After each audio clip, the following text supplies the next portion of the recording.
What's going on, guys? Today we are back with another video. It's a gorgeous summer day out, not a cloud in the sky. The super wind is going to pick up today.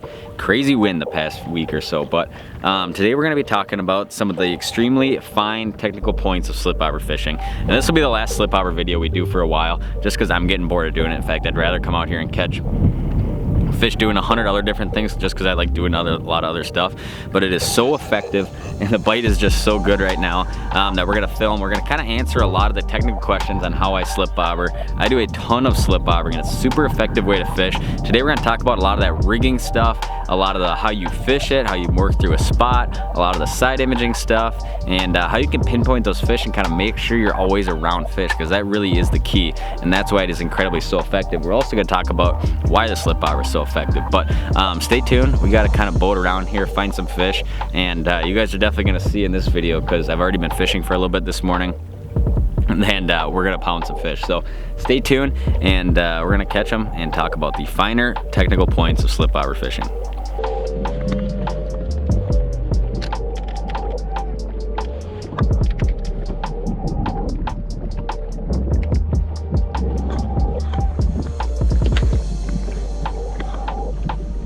Oh, look at this.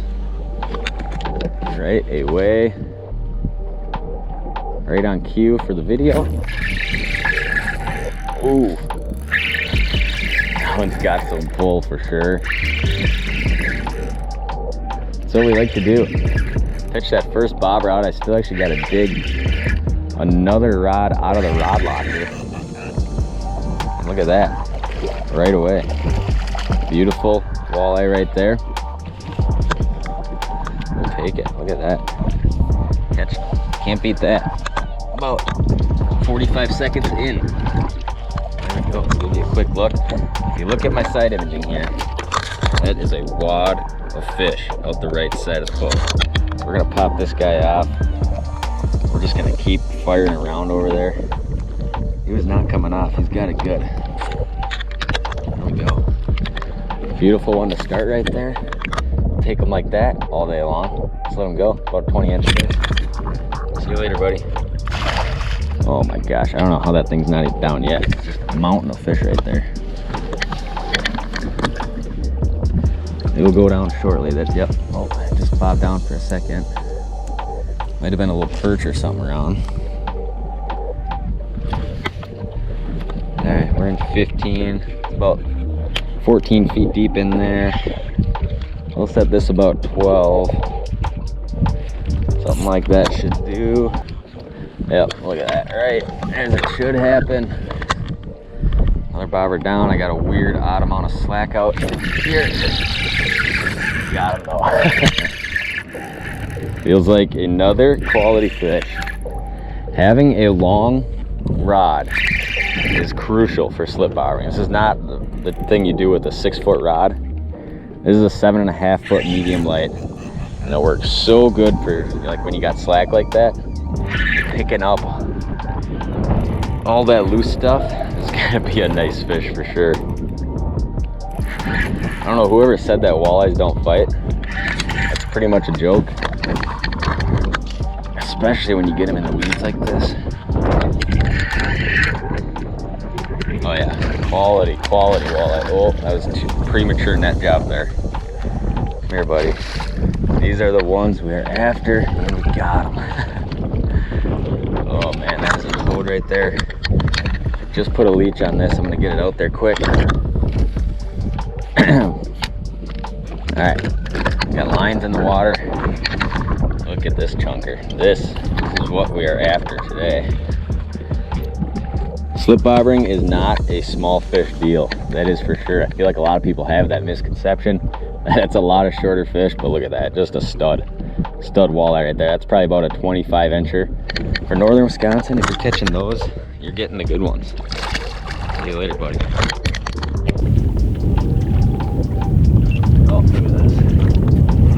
Right away, my other rod I threw out while I was unhooking that one.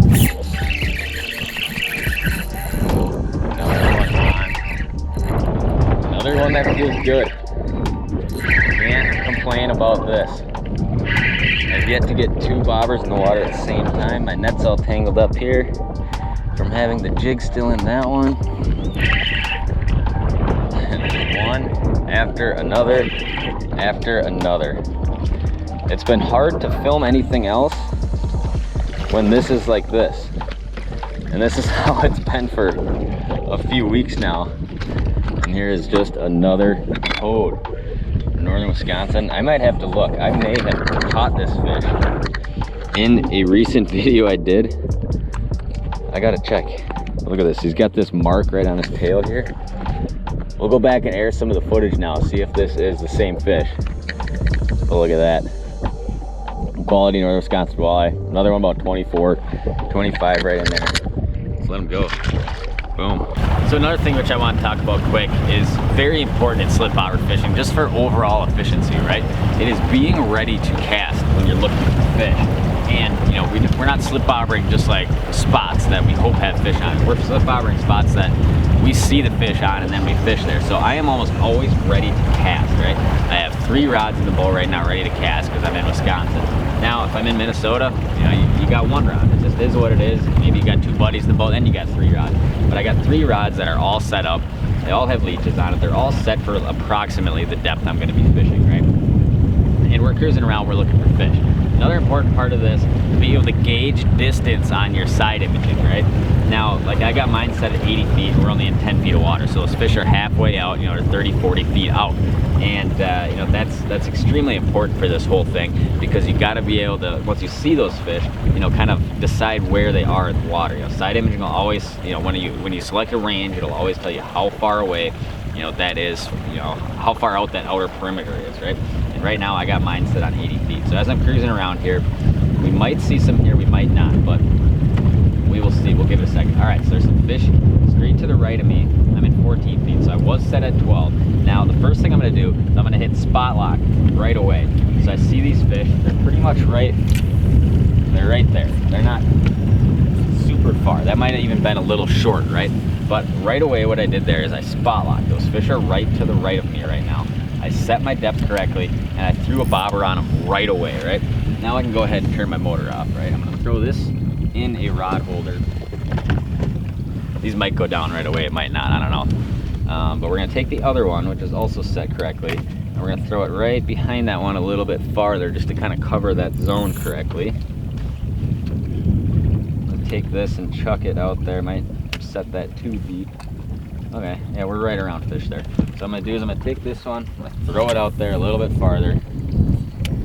I'm gonna get that one in the zone. So now I got 2 bobbers, which I know 100% are right around fish, right? And you can see how quick that is. You know, it's not seeing the fish, getting a rod out, putting a leech on, deciding how, you know, where that depth is, and then taking a while to spot lock.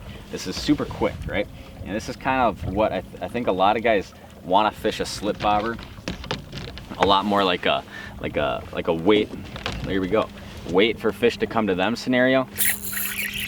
When in reality, you could fish a slip bobber very aggressive like this. You can call this like power slip bobbering with side imaging. You can call it really whatever you want to call it. But you know, most of the time, if those fish sit there for a little bit, you know, you can generally capitalize on that and get a few fish out of that school. So there's only about a 15-inch fish. You can see how effective that is. You know, I had my stuff ready to go, saw those fish, I spot locked, and gauged how far away they were, and put those baits right in front of fish immediately. And a lot of people they want to spot lock, or they want to anchor on a spot, and they want to sit there and wait and wait and wait and wait. And you know, another thing to keep in mind here is I'm still seeing fish out there, but if I sit here for 2-3 more minutes and I'm not seeing those fish, I don't have bobbers going down, I'm gonna take it, I'm gonna move that trolling motor around. So I'll cock my trolling motor sideways here and I'll just give it a burst. Now what's gonna happen is that plane in which I'm reading at is gonna go out this way a little farther. And now I'll show you here, there's actually, I'll go ahead and screenshot it, I'll spot lock again. But I've actually got more fish a little bit farther out than I previously saw. So now my boat's gonna recenter. You're probably gonna see the fish here again. And a lot of times you can kind of gauge it. So wait, wait, wait, wait, wait. And right when those fish are at the top of my screen, like they are right now, I'll screenshot it again. I know they're straight that way. So what I could do is I can grab this bobber rod, right? And I can cast it at that exact plane in which those fish were at, which is pretty much right here, and they're a little bit farther out than where I was previously casting, right? So these fish are always moving around a little bit, kind of as you're sitting here fishing. And if we give this a second, you can almost guarantee it's gonna go down. Yep, and lo and behold, we gave it another second, and bobber down. Only got one rod in the water, so I've only really used one rod at one time now. And you can just see how effective this is. You know, you don't need a ton of rods really, as long as you can kind of pinpoint those fish, keep bobbers in them, and then kind of obviously keep making sure you're around them. You know, that's another key part. It's a decent one here. But that is the key. You know, this isn't, we're trying to cover a ton of water. I do everything when I'm slip bobbering off of a spot lock. And you know, I'm never moving these bobbers. You know, I'm never trying to pull them with the trolling motor or drift them with the wind. That's just much less effective. But there we go. There's another just quality northern Wisconsin walleye. He's angry. He just literally snapped at me. All right, so rigging real quick. Rigging is super important for doing this. It's super important for being fast with this, being efficient with this, and ultimately hooking and catching more fish, right? And we're gonna start with just kind of the main deals here with the rod and the reel, right? Now, the rod, what you want is you want a longer rod. You know, if you're a jig fisherman and you fish a lot of like 6-foot rods, you definitely want to go longer than that. Can anything get the job done? Yes, you can use anything, but if you really want to do this probably the best, most efficient way with the most success, you want a long rod. Now, I fish basically 2 rods for doing this that I really like. One is the Elliott spinning rods. This is a 7/6 medium light fast, and this rod has a very spongy tip to it with a lot more backbone behind it, right? And the reason you want that long rod with a soft tip is, number one, on the hook set, you want to be able to produce a long swing with that to pick up a lot of slack. And the way I always describe it is, let's say you cast that bobber out 30-40 feet, and that bobber goes down. Well, that bobber is obviously very buoyant. So what happens is you have line, even if it's calm out, it's gonna go out to your bobber like this, which is now underwater. Let's say the water's here, and then it's gonna make an angle down to that fish. What you wanna be able to do is reel until you basically pull that angle out of the bobber, and it's just a straight you know, line to a fish, right? If you're setting the hook before you're tight, and if you can't produce that large swing in your line, what you're happening is you're just bouncing that bobber down, right? So you want to be able to pull a lot of that slack and load that rod tip up. So I do a lot of reeling to get that rod tip to load, and then I do that big long swing into the fish if there's any slack. Now, I like to slip bobber with braid for that exact same reason. If you're fishing with mono, you have obviously a lot more stretch in your line, right? And I fish with 10-pound braid, and I do that so even if I do have a little bit of slack, that hook set is just so much more there, you know? There's no stretch to braid, so if you yank on that, all that force goes right to the fish if you're on a tight line. And if you do have a little bit of slack, it buys you a lot more, you know, you're much more likely to hook that fish with braid with a little bit of slack in your line, right? And one thing I will always do is I always tie in leads, right? So this is 10-pound Suffix Performance braid is the line I got on here, right? Now, what I've tied in here is like 3 feet if I'm fishing clear water of 10-pound fluorocarbon, right? You can go lighter. I mean, it's kind of, normally I'm 8 to 12 pound of pretty much my leaders for everything walleye fishing. Now, if I'm fishing in like dirty water, it doesn't have to be that long. You know, a foot's gonna be fine, really. But one thing I'll always do, and this kind of varies depending on how deep I'm fishing, but I tie in a swivel at the top of that leader, and then what I tie in next is an 1/8 ounce one of these just egg slider weights, right? It just sits on there.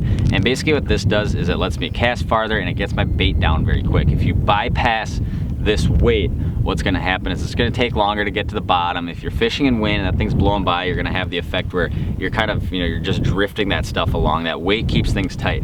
Now, when I go to like power slip bobbering or slip bobbering in a lot more of that 15 to like 25 feet of water, which will be effective in the next month, I might go up to a 1/4 ounce here and an 1/8 ounce on the bottom. This jig is a 16 ounce. This is the one I use the most, and I would say, you know, 8 to 15 feet of water. And you can kind of play with this stuff a little bit, but basically what you want is you want a jig hook that has a wide gap in there, right? You can see this is like a fireball style jig or live bait jig, and that's what I use the most. It's got a very wide gap, so it hooks and holds very well. When you go down to this size jig, one problem you run into a lot is a gap that it looks more like a crappie jig. It's your gap will be this wide instead of that wide like that. So that's very important for hooking and holding fish overall, right?